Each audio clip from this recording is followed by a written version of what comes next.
The truck driver का भयानक सफर, अधूरा तंत्र और काली रात का साया। नमस्कार दोस्तों, मैं हूं हर्ष और आपका स्वागत है हमारे इस डरावने सफर में।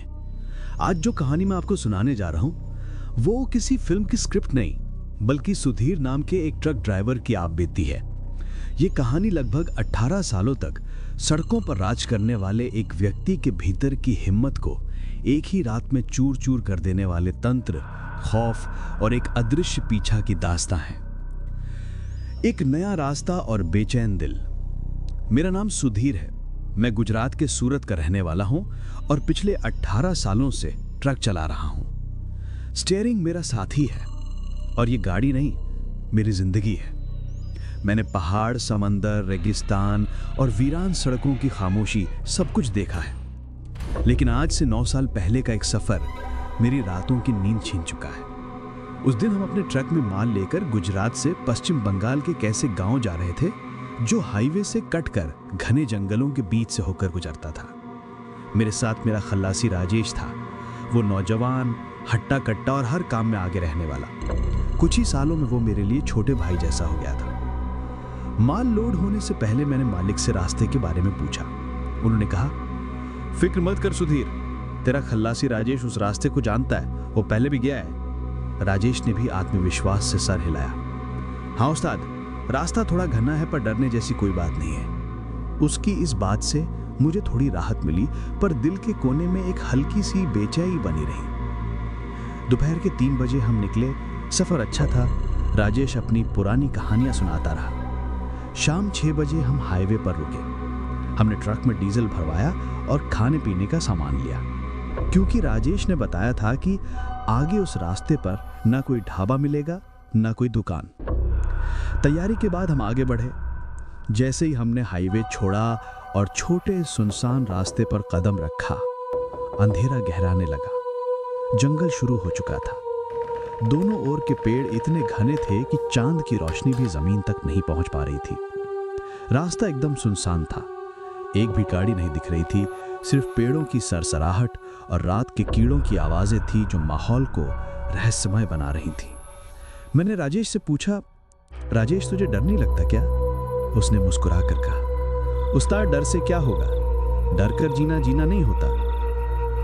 करीब 1 घंटे और चलने के बाद रात के 9 बजे अचानक ट्रक में एक जोरदार झटका लगा और ट्रक एक तरफ झुक गया। मैंने फौरन ब्रेक मारी।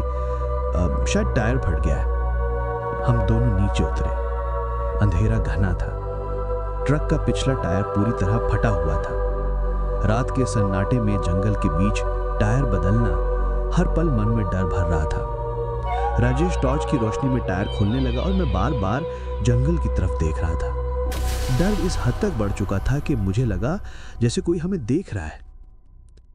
तभी राजेश अचानक रुका और मेरी ओर देखकर बोला, उस्ताद जरा इधर आओ, कुछ दिखाना है। मैं थोड़ा झल्लाया, पर उसकी आंखों में कुछ ऐसा था कि मैं चुपचाप उसके पीछे चल पड़ा। वो मुझे सड़क के किनारे एक पत्थर के पास ले गया। मैंने टॉर्च की रोशनी डाली और मेरी सांस थम गई। वहां जमीन पर 4 नींबू रखे थे। उन पर लाल सिंदूर छिड़का था और उनके बीचों बीच एक काली गुड़िया रखी थी। ऐसा लगता था जैसे किसी ने उसे बलि के लिए बैठाया हो। उसके चारों ओर मांस के टुकड़े बिखरे थे, ताजे खून से भीगे हुए। राजेश के चेहरे पर हैरानी नहीं, मजाक था।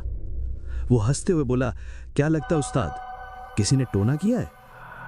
मैंने सख्ती से उसकी ओर देखा और धीमे स्वर में कहा, राजेश यहां से फौरन चलो। ये चीजें मजाक की नहीं होती, ये तंत्र की हैं, इनसे दूर रहना चाहिए। लेकिन राजेश फिर मेरी बात को हल्के में लेता है।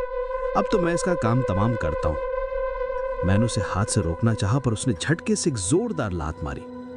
नींबू, गुड़िया और मांस के टुकड़े दूर जा गिरे। उसके चेहरे पर एक अजीब सी जीत की मुस्कान थी। लो उस्ताद, खत्म हो गया टोना, अब चलो। मैं जानता था ये गलत हुआ है। मैंने मन ही मन कहा, राजेश तुमने जो किया है उसका अंजाम शायद तुम्हें ही भुगतना पड़े। साया, चीखें और पीछा। हम वापस ट्रक में बैठे। इग्निशन घुमाया और जैसे ही ट्रक आगे बढ़ा मैंने महसूस किया कि ट्रक का भार हद से ज्यादा हो गया है। पहले जहां गाड़ी फुर्ती से भागती थी, अब जैसे घिसट रही थी। मैंने राजेश से कहा, पर उसने इसे टोने वाले सीन का असर बताया। करीब आधे घंटे की ड्राइविंग के बाद मुझे लगा ट्रक का बैलेंस गड़बड़ा रहा है। मैंने राजेश से रेडियो बंद करने को कहा और साइड मिरर में देखने को कहा। राजेश ने जैसे ही मिरर में देखा, उसके होंठ खुले रह गए। उसकी आवाज कांप रही थी, उस्ताद, ट्रक के पीछे कुछ है, काला अजीब सा, किसी के चढ़ने की आवाज भी आई अभी। हम तुरंत नीचे उतरे पर पीछे कुछ नहीं था, सिर्फ तिरपाल हिल रही थी। मैंने राजेश से कहा, कुछ नहीं है, भ्रम हुआ होगा। हम वापस ट्रक में चढ़ गए। मैंने मन ही मन हनुमान चालीसा याद करनी शुरू कर दी। अभी मुश्किल से 10 मिनट ही चले होंगे कि अचानक ट्रक के सामने सड़क पर कुछ दौड़ा, कोई जानवर जैसा। मैं ब्रेक दबाते से पहले वो चीज ट्रक के नीचे आ गई। भयंकर आवाज आई, कुछ कुचले जाने की। हम रुके, टॉर्च जलाकर नीचे देखा, टायर ताजे खून से भरे थे, पर कोई जानवर नहीं था। डर अब घना हो चुका था। मैंने तेजी से ट्रक आगे बढ़ाया, तभी राजेश चीखा, उस्ताद, वो फिर दिखा, ट्रक पर बैठा है, हमारे पीछे है। मैंने तुरंत साइड मिरर की ओर देखा, मेरे रोंगटे खड़े हो गए। वो जो दिख रहा था वो इंसान नहीं था, एक काला साया, परछाई जैसा, लेकिन ठोस, ट्रक के किनारे चिपका हुआ था, बिल्कुल किसी रेंगने वाले प्राणी की तरह। मैंने स्पीड बढ़ा दी, मेरी आंखें बार बार मिरर पर जा रही थीं। वो साया अब धीरे धीरे खिसकता हुआ मेरी खिड़की की ओर आने लगा। अब डर हकीकत बन चुका था। मेरे होंठ सूख गए थे। अंगारों जैसी आंखें और दिव्य रक्षा। वो चीज अब मेरी खिड़की के बाहर थी। जब मैंने उसे ठीक से देखा तो मेरे होश ही उड़ गए। साया अब साफ दिख रहा था। वो एक औरत थी। उसके बाल लंबे, उलझे हुए, जैसे महीनों से पानी न छुआ हो, काली साड़ी में लिपटी। उसके नाखून बेतरतीब और तेज थे और आंखें वे अंगारों की तरह लाल जलती हुई घूर रही थीं। उसका चेहरा जैसे कोई जले हुए गोश्त की सिलवट हो, विकृत और भयावह।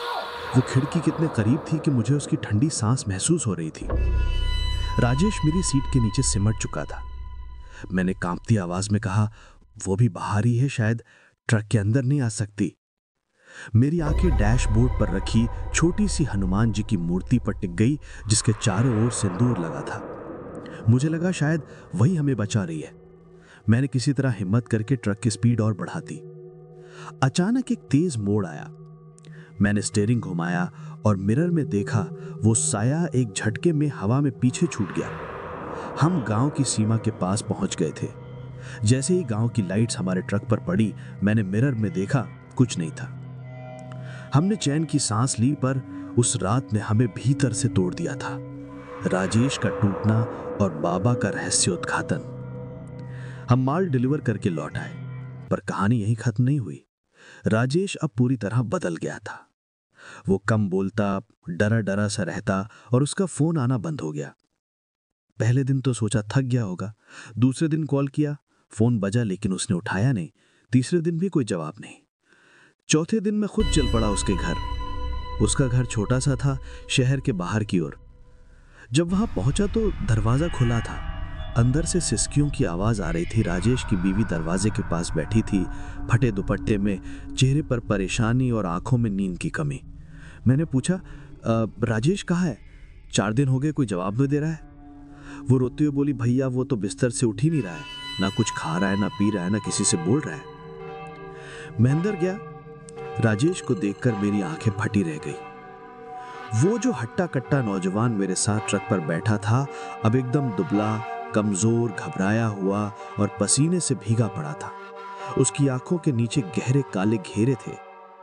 उसने धीरे से मेरी तरफ देखा और एकदम से कांपते हुए रोने लगा। उसकी आवाज टूटी हुई थी, उस्ताद, वो मेरे पास आती है, हर रात उस गुड़िया जैसी दिखती है, सिराने बैठकर मुझे घूरती है। मैं सन रह गया। वह पूरी तरह डर में जी रहा था। मैंने उसकी बीवी को समझाया कि ये कोई सामान्य बीमारी नहीं है। फिर रात को घर जाकर सारी बात अपनी पत्नी को बताई। उसने सब कुछ सुनते ही कहा, सुधीर, तुम्हें भी तो बुखार आया था, तुम्हारी भी हालत एक दिन में खराब हो गई थी। शायद तुम अब ठीक हो, लेकिन इसका असर अभी गया नहीं है। याद है हमारे मोहल्ले में जो बाबा हैं, जो झाड़ फूक करते हैं, एक बार उन्हें बुलाओ, मैंने बात मान ली। अगली सुबह हम दोनों उस बाबा के पास गए। उन्हें ट्रक का सफर, जंगल का रास्ता, काले नींबू और गुड़िया और राजेश की लात के बारे में सब बताया। बाबा कुछ देर चुप रहे। बाबा ने कहा, जिसने उस चीज को छेड़ा है वो उसका पीछा नहीं छोड़ेगी। तू तो बच गया क्योंकि तूने उसका अपमान नहीं किया, लेकिन जिस लड़के ने उसका विधान बिगाड़ा उसे अपनी कीमत चुकानी ही पड़ेगी। मैंने हाथ जोड़कर कहा, बाबा बस उसे बचा लीजिए, बहुत परेशान है। बाबा बोले, आज ही मुझे उसके पास ले चलो। हम राजेश के घर गए। बाबा उसके कमरे में गए और दरवाजा अंदर से बंद कर लिया। कमरे से जो आवाजें आने लगीं वो डरावनी थी। राजेश की चीखें, माफ कर दो, मुझे छोड़ दो। मैं बाहर खड़ा कांप रहा था। करीब 1 घंटे बाद बाबा बाहर निकले। उनके माथे पर पसीना था और वो गहरी सांसें ले रहे थे। बोले, जाएगा नहीं जल्दी, लेकिन अब वो लड़का बचेगा। शरीर को वक्त लगेगा लेकिन आत्मा अब उसकी सुरक्षित है। जिस दिन कोई काली चीज रास्ते में दिखे जो सामान्य ना हो तो उससे दूर रहना ही बेहतर होता है। हर चीज को मजाक नहीं बनाना चाहिए। मैंने बाबा के पैर छुए। उस दिन के बाद राजेश धीरे धीरे ठीक होने लगा, लेकिन उसने हमेशा के लिए ट्रक का काम छोड़ दिया। अब वो किराने की दुकान चलाता है। हमने कभी उस गांव की तरफ दोबारा मुड़कर नहीं देखा, न उस रास्ते पर रात में ट्रक चलाया। वो रात, वो साया और वो डर आज भी मेरी जिंदगी का एक भयानक सच है। कहानी यहीं समाप्त होती।